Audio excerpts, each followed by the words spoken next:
Okay, so let us begin our chapter. Yeah. So, is the screen shared with you all?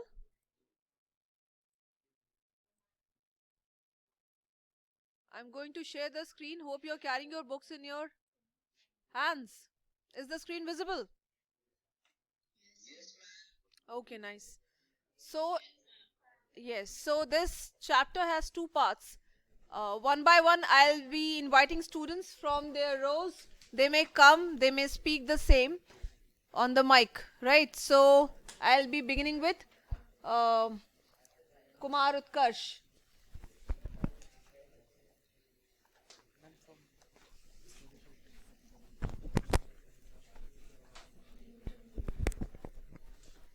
I'm from here. Uh, before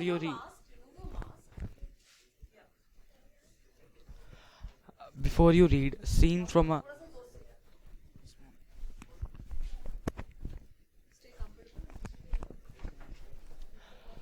before you read scene from a distance, hilltops and huge rocks seem to seem to assume on various shapes.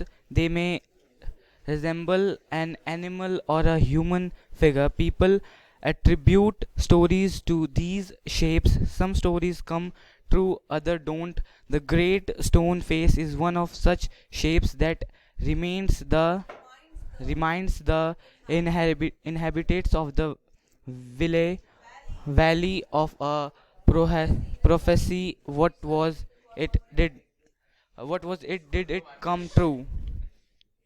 One afternoon, when the sun was going down, a mother and her little boy sat at the door of their cottage talking about the great stone face. They had only to lift their eyes, and there it was, plain to be seen through though miles away, with the sunshine um, brightening all its features.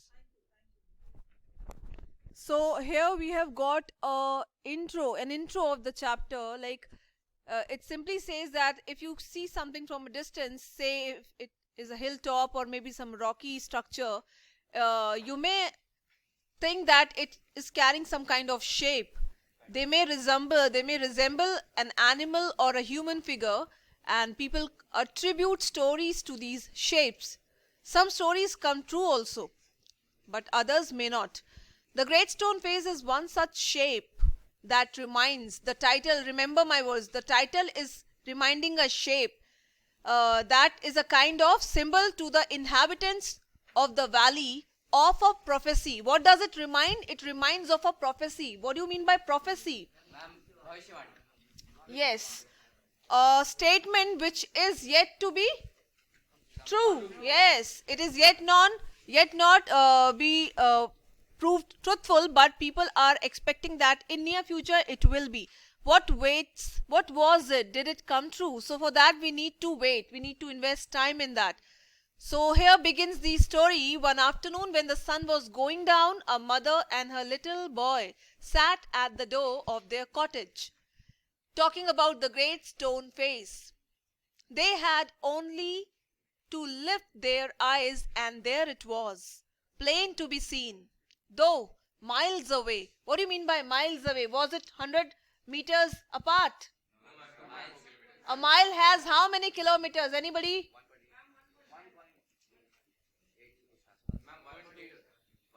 1.8 what?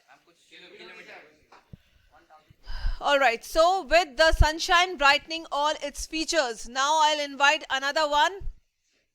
It should be Om. Come out. And what was the great stone face?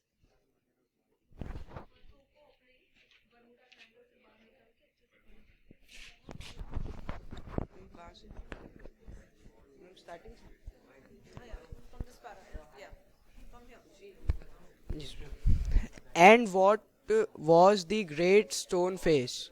The great stone face was a work of nature formed on the perpendicular side of a mountain by some immense rocks, which had been thrown together so that, when viewed at a proper distance, they resembled the feature of a human face. If the spectator approached too near, he lost the outline of the enormous face and could see only a heap of gigantic rocks, piled one upon another. But seen from a distance, the clouds clustering about it, the great stone face seemed positively to be alive. It was the belief of many people that the valley owed much of its fertility to the benign face that was continually beaming over it. Pause. Who can say what's going on? What has happened? As the mother and the son duo saw something, they just need to lift their face and they could see that as the structure was so huge. Now what's happening next? Anup, what is happening in this paragraph? Prashansa? Varsha? He just read. You people were following him in your books. Ask if anyone can reply from online. If anyone can reply from online, they can reply.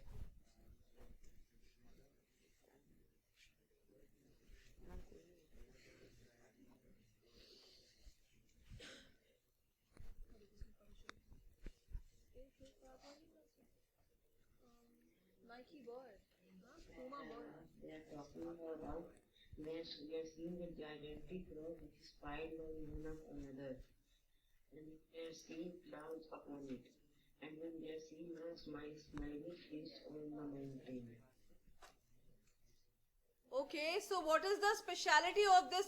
Do we come to know about this structure, the great stone face, in this para, Angel? Yes, ma'am. How?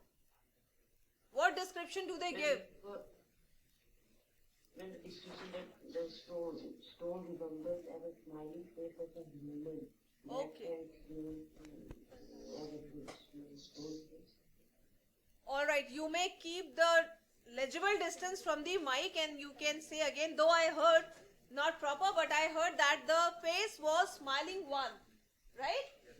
And it resembles something. It was the belief of many people that the valley owed much of its fertility to the benign face that was continually beaming over it. What do you mean by beaming?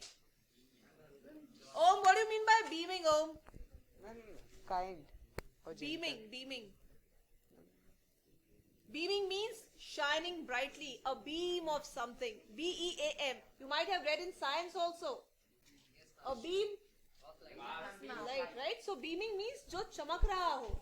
The smile of that structure was actually a source of motivation and it attributes to the fertility, right? The people kept encouraged with the presence of that structure.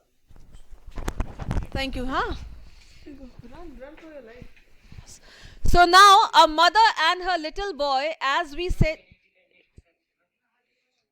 you wish to read? All right, it's 3 lines longer. Go on.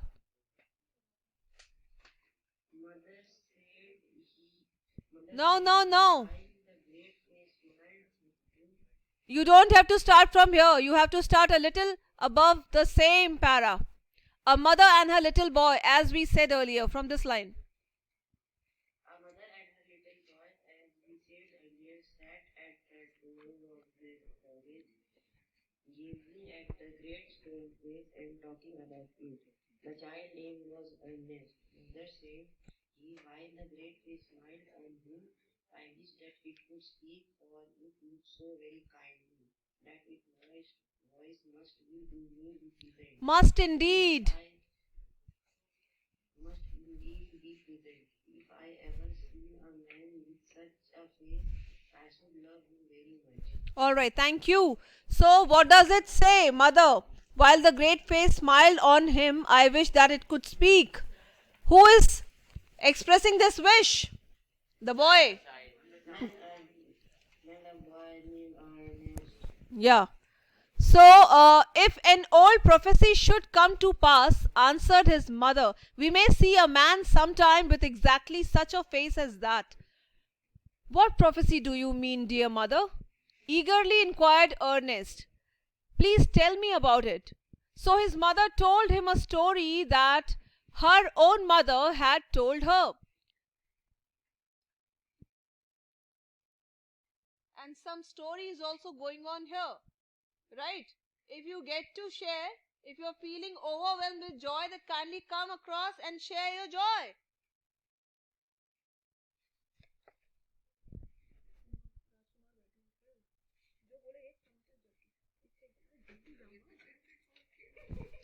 So the mother says further, when she herself was younger than little Ernest, means she was younger than Ernest, that at some future day a child should be born near here, who was destined to become the greatest and noblest person of his time, and whose face in manhood should bear an exact resemblance to the great stone face. Many still had faith in this old prophecy. So, this prophecy the mother also heard in her childhood. Is it so? Is this what the writer is saying? She herself has been told by her mother about this. But others took it to be nothing but idle talk. At all events, the great man of the prophecy had not yet appeared. So it has been years and they have never come across with such a older man of this kind of structure.